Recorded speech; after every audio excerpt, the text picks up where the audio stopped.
Good evening, everyone. In tonight's video, I'm going to show you how you can change the shortcuts in Adobe Photoshop Studio and how you can create your own shortcuts as you desire.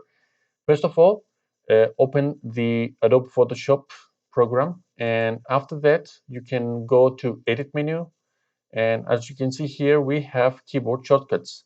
Click once, and then, as you can see now, we have the shortcuts for application menu, panel menu, tools, and task spaces. For example, I want to change the shortcuts for my application menu. Here, I want to change the shortcut for my file.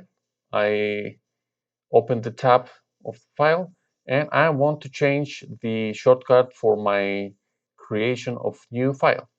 Click once, and after that, for example, for default, it's come with Control and N in order to create a new file. And now I'm gonna create a new shortcut for this. For example, I press Control and F, and from now on, after of course I press the Accept button.